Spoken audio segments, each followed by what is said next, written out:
আসসালামু আলাইকুম, কেমন আছো সবাই? আশা করি সবাই অনেক অনেক ভালো আছো। আজকে আমরা তোমাদের জন্য খুব গুরুত্বপূর্ণ একটা ভিডিও নিয়ে হাজির হলাম। ভিডিওটি টাইটেল তোমরা বোর্ডে দেখতেছো, এসএসসি 26 রসায়ন সাজেশন, মানিক কেমিস্ট্রি কেয়ার বগুড়া এবং মানিক স্যার ইউটিউব চ্যানেলের পক্ষ থেকে তোমাদের স্বাগতম। এসএসসি 26 ব্যাচের শিক্ষার্থীরা, রসায়নে তোমরা যাতে শতভাগ মার্কস তুলতে পারো তারই ধারাবাহিকতায় মানিক কেমিস্ট্রি কেয়ার বগুড়া এবং মানিক স্যার ইউটিউব চ্যানেলের পক্ষ থেকে আমি মানিক স্যার তোমাদের জন্য খনিজ সম্পদ জীবাশ্ম এই চ্যাপ্টারের উপর একটা সাজেশন নিয়ে এসেছি। এই সাজেশনটা তোমরা যদি ফলো করো, বাংলাদেশের তুমি যে বোর্ড থেকে তুমি পরীক্ষা দাও সেই বোর্ডে জীবাশ্ম এই চ্যাপ্টারের উপর তোমরা শতভাগ মার্কস তুলতে পারবে। এই জন্য আমরা এই সাজেশনটা জ্ঞানমূলক প্রশ্ন, অনুধাবনমূলক প্রশ্ন, সংক্ষিপ্ত প্রশ্ন, সৃজনশীল ক এবং সৃজনশীল গ এবং ঘতে কি ধরনের প্রশ্ন আসতে পারে আমরা প্রত্যেকটা টপিক নিয়ে সাজেশন দেওয়ার চেষ্টা করব।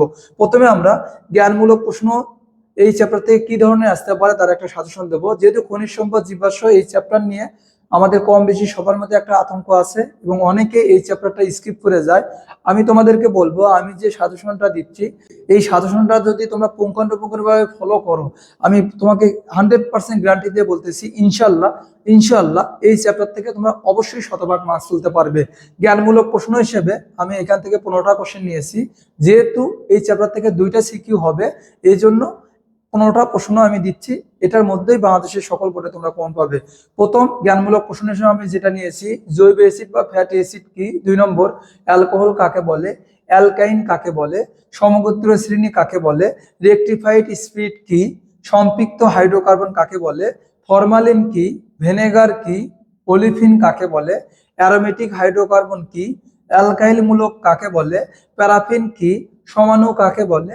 মেথিলেটেড স্পিরিট কি? এলিসাইক্লিক যৌগ কি? আমি আবার একটু রিপিট করে বলি, জৈব অ্যাসিড বা ফ্যাটি অ্যাসিড কি? অ্যালকোহল কাকে বলে? অ্যালকাইন কাকে বলে? সমগোত্রীয় শ্রেণী কাকে বলে? রেকটিফাইড স্পিরিট কি? সম্পৃক্ত হাইড্রোকার্বন কাকে বলে? ফরমালিন কি? ভিনেগার কি? অলিফিন কাকে বলে? অ্যারোমেটিক হাইড্রোকার্বন কি? অ্যালকাইল মূলক কাকে বলে? প্যারাফিন কি?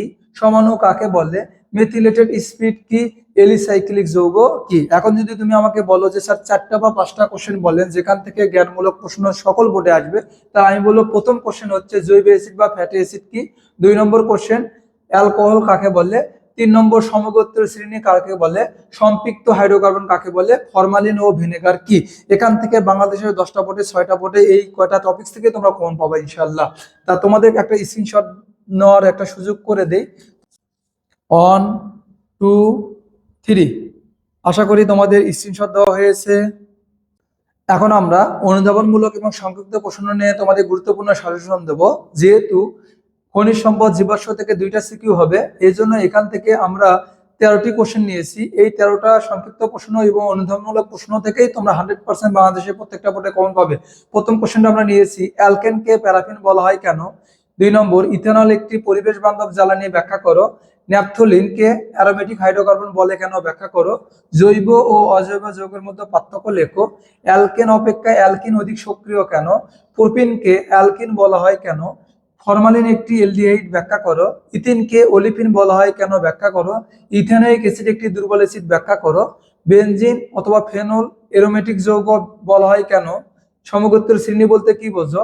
ফেনল অ্যালকোহল নয় কেন? ব্যাখ্যা করো। মিথানল একটি পোলার যৌগ, ব্যাখ্যা করো। আমি আবার একটু রিপিট করে বলি, অ্যালকেনকে প্যারাফিন বলা হয় কেন? ইথানল একটি পরিবেশ বান্ধব জ্বালানি, ব্যাখ্যা করো। ন্যাপথলিনকে অ্যারোমেটিক হাইড্রোকার্বন বলে কেন? ব্যাখ্যা করো। জৈব ও অজৈব যৌগের মধ্যে পার্থক্য লেখো। অ্যালকেন অপেক্ষা অ্যালকিন অধিক সক্রিয় কেন? প্রোপিনকে অ্যালকিন বলা হয় কেন? ফরমালিন একটি এলডিহাইড, ব্যাখ্যা করো। ইথিনকে ওলিফিন বলা হয় কেন? ব্যাখ্যা করো। ইথেনোয়িক অ্যাসিড একটি দুর্বল অ্যাসিড, ব্যাখ্যা করো। বেনজিন অথবা ফেনল অ্যারোমেটিক যৌগ বলা হয় কেন? সমগোত্রীয় শ্রেণী বলতে কি বোঝো? ফেনল অ্যালকোহল নয় কেন? ব্যাখ্যা করো। মিথানল একটি পোলার যৌগ, ব্যাখ্যা করো। এখন যদি আমাকে বলো স্যার 4টা বা 5টা কোশ্চেন বলে যেখান থেকে বাংলাদেশের প্রত্যেকটা বোর্ডে কোশ্চেন আসবে, তাহলে আমি তোমাকে বলবো অ্যালকেনকে প্যারাফিন বলা হয় কেন? অবশ্যই অবশ্যই বাংলাদেশের 10টা বোর্ডে 5টা থেকে 6টা বোর্ডে কম পাবে। 2 নম্বর, ইথানল একটি পরিবেশ বান্ধব জ্বালানি, ব্যাখ্যা করো, খুবই গুরুত্বপূর্ণ। ন্যাপথলিনকে অ্যারোমেটিক হাইড্রোকার্বন বলে কেন? খুবই গুরুত্বপূর্ণ। এছাড়া ফরমালিন একটি এলডিহাইড, ব্যাখ্যা করা, খুবই গুরুত্বপূর্ণ। এটা বেনজিন বা ফেনলকে অ্যারোমেটিক যৌগ বলা হয় কেন? খুবই খুবই খুবই গুরুত্বপূর্ণ। এছাড়া সমগোত্রীয় শ্রেণীটা একটু দেখে রাখতে পারো। তা তোমরা একটা স্ক্রিনশট দিয়ে নাও। 1 2 3, আশা করি তোমরা স্ক্রিনশট দিয়ে নিয়েছো। এখন আমরা খনিজ সম্পদ ও জীবাশ্মের সবচেয়ে গুরুত্বপূর্ণ যে টপিক সৃজনশীল থেকে আমরা এখন সাজেশন দেব। সৃজনশীলের জন্য আমরা এখান থেকে 8টি টপিক নিয়েছি। এই 8টি টপিকের মধ্যেই বাংলাদেশে তুমি যে কোনো বোর্ডে হও, এখান থেকে তুমি অবশ্যই সৃজনশীল কমন পাবে। প্রথম যে কোশ্চেনটা আমরা নিয়েছি, অ্যালকেনের প্রস্তুতি ডিকার্বক্সিলেশন বিক্রিয়া। 2 নম্বর মিথেনের সাথে ক্লোরিন গ্যাসের বিক্রিয়া।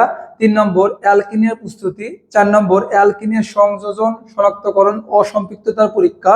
অ্যালকাইনের প্রস্তুতি ও সংযোজন। অ্যালকোহল, এলডিহাইড ও ফ্যাটি অ্যাসিড প্রস্তুতি। হাইড্রোকার্বন থেকে অ্যালকোহল প্রস্তুতি, ফ্যাটি অ্যাসিড থেকে অ্যালকেন প্রস্তুতি। আমি আবার একটু রিপিট করে বলি, অ্যালকেনের প্রস্তুতি ডিকার্বক্সিলেশন বিক্রিয়া, মিথেনের সাথে ক্লোরিনের বিক্রিয়া, অ্যালকিনের প্রস্তুতি, অ্যালকিনের সংযোজন শনাক্তকরণ স্পেশালি অসম্পৃক্ততার পরীক্ষা, অ্যালকাইনের প্রস্তুতি ও সংযোজন, অ্যালকোহল, এলডিহাইড ও ফ্যাটি অ্যাসিড প্রস্তুতি, হাইড্রোকার্বন থেকে অ্যালকোহল প্রস্তুতি, ফ্যাটি অ্যাসিড থেকে অ্যালকেন প্রস্তুতি। এখন যদি আমাকে বলো যে স্যার 3টা টপিক বলেন যেখান থেকে পড়লে অবশ্যই আমরা কমন পাবো, তাহলে আমি বলবো অ্যালকেনের প্রস্তুতি অবশ্যই আসবে, বিশেষ করে ডিকার্বক্সিলেশন বিক্রিয়া লিখে রাখো। বাংলাদেশের 10টা বোর্ডে 8টা বোর্ডে কমন পাবা অ্যালকেনের প্রস্তুতি ডিকার্বক্সিলেশন বিক্রিয়া। এছাড়াও অ্যালকিনের প্রস্তুতির এবং শনাক্তকরণ অসম্পৃক্ততার পরীক্ষা বাংলাদেশের 10টা বোর্ডে 9টা বোর্ডে কমন পাবা। অসম্পৃক্ততার পরীক্ষা অবশ্যই গুরুত্বপূর্ণ। এছাড়াও ফ্যাটি অ্যাসিড থেকে অ্যালকেন প্রস্তুতি, অ্যালকোহল, এলডিহাইড, ফ্যাটি অ্যাসিড প্রস্তুতি খুবই গুরুত্বপূর্ণ। আমি আবার একটু রিপিট করে বলি, ডিকার্বক্সিলেশন বিক্রিয়া খুবই গুরুত্বপূর্ণ, অ্যালকিনের প্রস্তুতি অসম্পৃক্ততা পরীক্ষা, অ্যালকোহল, এলডিহাইড, ফ্যাটি অ্যাসিড প্রস্তুতি খুবই গুরুত্বপূর্ণ। তোমরা একটা স্ক্রিনশট দিয়ে নাও। 1 2 3। আশা করি তোমরা স্ক্রিনশট দিয়ে নিয়েছো। খনিজ সম্পদ ও জীবাশ্ম 11 নম্বর অধ্যায়। এই চ্যাপ্টার থেকে তোমরা যে কোশ্চেনগুলো আমি দিয়েছি এগুলো যদি পড়ো, বাংলাদেশে তুমি যে কোনো বোর্ডের হও 100% ইনশাল্লাহ তোমরা এখান থেকে কমন পাবে। তা খনিজ সম্পদ জীবাশ্ম এই চ্যাপ্টারের সাজেশনটা তোমাদের কেমন লাগলো অবশ্যই কমেন্ট করে জানাবে। এবং এসএসসি 26 ব্যাচে যারা স্টুডেন্ট আছে তাদেরকে এই সাজেশনটা অবশ্যই শেয়ার করবে এবং বড় গ্রুপগুলোতে তোমরা চেষ্টা করবে এই সাজেশনটা শেয়ার করা, কেন অনেকে টেনশনে আছে। আর খনিজ সম্পদ জীবাশ্ম এই চ্যাপ্টারটা নিয়ে আমাদের যেহেতু সবার মধ্যে একটা ভীতি আছে, আশা করি তোমরা এই টপিকগুলো যদি পড়ো, তুমি যে বোর্ডেরই হোক 100% ইনশাল্লাহ তুমি কমন পাবে। পরবর্তী ক্লাস দেখার আমন্ত্রণ জানিয়ে আজকে এইটুকুই। এতক্ষণ সঙ্গে থাকার জন্য তোমাদেরকে অসংখ্য ধন্যবাদ। All the very best.